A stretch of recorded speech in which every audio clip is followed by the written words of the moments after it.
Il y a un nouveau festival de jazz à Casablanca, qui s'appelle le Casanola Festival, et vous êtes le directeur de ce festival, le directeur artistique. Est-ce que vous pouvez nous rapprocher un peu plus du concept de ce nouveau festival à Casablanca? Tout d'abord, merci beaucoup pour l'invitation. Le festival est né grâce à un voyage de Karim Tissir, le directeur du festival, à la Nouvelle-Orléans. Et ensuite, il en a parlé à un ami en commun, un grand ami, Jamal Abd Nasser, qui a organisé un Zoom call. Et à partir de là, le rêve a commencé. Euh, le rêve de créer ce pont culturel entre la Nouvelle-Orléans et le Maroc, notamment Casablanca. Et, euh, et ensuite, j'ai appelé le musée du jazz de la Nouvelle-Orléans pour la collaboration, qu'ils ont répondu présent, et aussi tous les artistes qui sont très, très enthousiastes de faire partie de cette aventure. D'accord, alors justement, ce festival, c'est quoi son concept et comment est-ce que vous avez sélectionné les artistes qui vont être là, présents pendant cet événement? Pour la programmation, j'ai contacté des artistes locaux, des légendes de la Nouvelle-Orléans.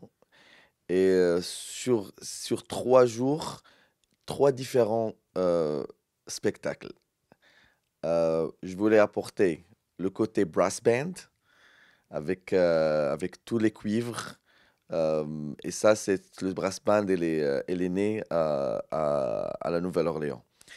Et le deuxième jour, c'est le traditional jazz, trad jazz, avec aussi des instruments avec la clarinette, avec le banjo, avec la basse et la trompette, le trombone. Et le troisième jour, et la finale, c'est avec moi et la fusion que j'ai faite à la Nouvelle-Orléans avec des musiciens locaux. D'accord. Alors ces musiciens, justement, on ne les connaît pas au Maroc, et pourtant c'est des musiciens de haut calibre, ils sont très connus aux États-Unis, à la Nouvelle-Orléans. Ce sont des artistes très connus et qui sont très performants et très compétents. Mais on ne les connaît pas, c'est-à-dire on va dire la génération qui ne connaît pas vraiment la musique jazz va peut-être juste connaître, voir que c'est un nom, mais elle ne va pas vraiment savoir qui sont ces musiciens. Donc est-ce que vous pouvez nous rapprocher un peu plus de... Ouais, c'est des musiciens déjà qui ont voyagé le monde pour promouvoir le Par jazz. exemple, vous pouvez nous donner quelques exemples? Euh, Voilà. Dr. Michael White. Dr. Michael White, c'est un musicologue et c'est quelqu'un qui a écrit beaucoup de livres sur le jazz et sur les origines du jazz. Et aussi, il performe partout dans le monde. Euh, euh, Greg Stafford à la trompette, Detroit Brooks au banjo. Donc, c'est des artistes qui ont genre 75 ans, 80 ans et qui continuent à jouer de la musique, mais aussi qui sont aussi en train de, pas que jouer de la musique ancienne, mais aussi de rénover, de fusionner aussi. Et voilà, donc on est très, très, très, très ravis de les avoir au Maroc. Oui. Alors, on va parler un peu de votre carrière. Vous avez commencé à faire de la musique, vous avez appris la musique à l'âge de 7 ans au Maroc et avant d'aller après faire après aux États-Unis justement.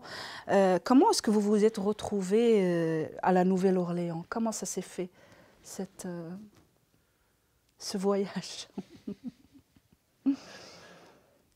En fait, j'ai toujours aimé voyager.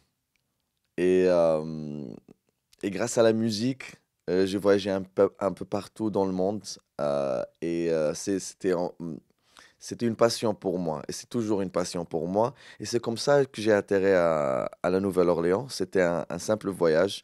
En fait, c'était un voyage que j'ai fait autour des villes de musique. Asheville, Nashville, Memphis, New Orleans et Austin. C'est des villes très, très connues pour la musique aux États-Unis. Et, euh, et dès que je suis arrivé à la Nouvelle-Orléans, je suis tombé amoureux de cette ville. J'étais accueilli comme un des leurs. Et à partir de là, 2 ans après, j'ai décidé de revenir pour 6 mois, qui est devenu maintenant 8 ans. Mon objectif n'a jamais été d'être connu, mais ou être reconnu.